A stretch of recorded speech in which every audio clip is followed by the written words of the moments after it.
கிறிஸ்துவுக்குள் என் அன்பு தேவ பிள்ளைகளே, கர்த்தர் உங்களை ஆசீர்வதிப்பாராக. ஆதியாகமம் 28ஆம் அதிகாரம் 15ஆம் வசனத்தை நாம் வாசிக்கலாம். சொன்னதை செய்யும் அளவும் கர்த்தர் உன்னை கைவிடுவதில்லை. ஆம், என் அன்பு தேவ பிள்ளைகளே, கர்த்தர் அவருடைய வாயினால் எந்த ஒரு காரியத்தை அறிவிக்கிறாரோ, நேரடியாக சிலருக்கு தரிசனமாகி எதிர்காலத்தை குறித்து அவர் அறிவிப்பது உண்டு. சிலருக்கு தம்முடைய தூதனை அனுப்பி சில காரியங்களை அவர் அறிவிப்பது உண்டு. சிலருக்கு தம்முடைய ஊழியர்களை அனுப்பி எதிர்காலத்தை குறித்து அறிவிப்பது உண்டு. சிலருக்கு வேதத்தை தியானிக்கும் போது வேதத்திலிருந்து வசனங்கள் மூலமாக வரும் காரியங்களை அறிவிப்பது உண்டு.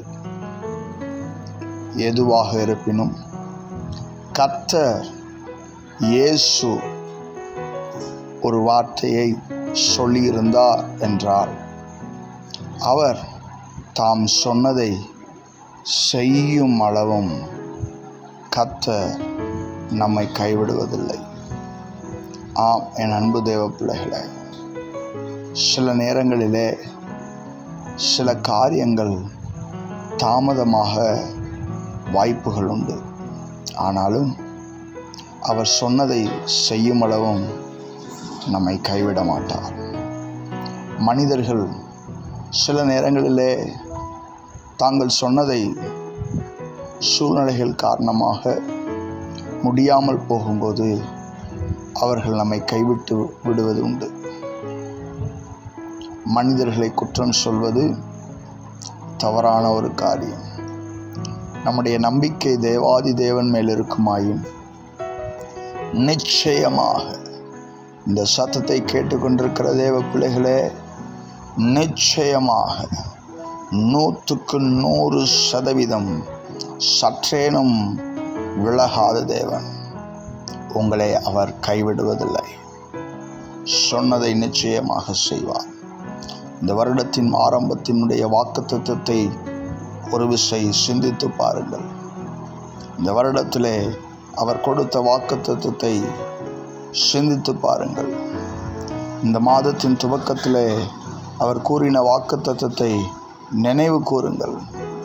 அவர் சொல்லியும் செய்யாதிருக்க அவர் மனுஷன் அல்ல, மனம் மாற மனுபுத்திரனும் அல்ல என்று வேதம் சொல்லுகிறதாகவே நிச்சயம் உங்கள் குடும்பத்தை குறித்து அவர் சொல்லியிருந்தார் என்றால் நிச்சயமாக அவர் செய்வார். உங்களுடைய தொழிலை குறித்து அவர் வாக்கு கொடுத்திருந்தார் என்றால் நிச்சயமாக அந்த வாக்கை நிறைவேற்றுவார். உங்களுடைய பிள்ளைகளை குறித்து அவர் சொன்ன வார்த்தை நிச்சயமாக நிறைவேறும். சொன்னதை செய்யும் அளவும் அவர் கைவிடுவதில்லை.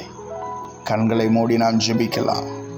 அன்பும் இரக்கமும் நிறைந்த நல்ல தகப்பனே, நீ சொன்னதை செய்யும் அளவும் கைவிடாத நல்ல தகப்பன், தொடர்ந்து இந்த பூமியிலே உம்மை பிரதிபலிக்க, உமக்காக வாழ, உம்முடைய நாம மகிமைக்காக இந்த பூமியிலே நற்கந்தங்களாக இந்த சத்தத்தை கேட்டுக்கொண்டிருக்கிறவர்கள் வாழ அனுக்கிரகம் செய்வீராக. இந்த நாளிலே அவர்கள் கையிட்டு செய்கிற எல்லா வேலைகளும் ஆசீர்வதிக்கப்பட்டிருப்பதாக. பிள்ளைகளுக்கு படிப்புக்கு அடுத்த காரியங்களிலே தேவையான பண உதவியை இயேசுவின் நாமத்தினாலே பெற்றுக்கொள்வார்களாக. வீண் செலவுகளுக்கு விலக்கி பாதுகாப்பீராக.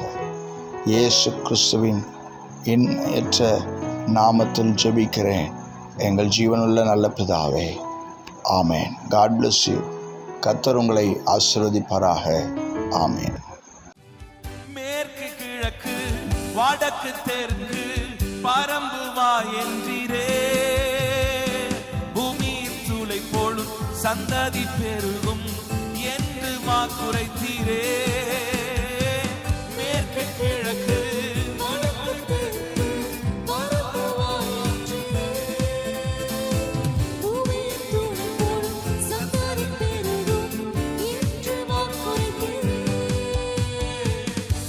சொன்னதை செய்யும் மனமும் என்னை கைவிடவே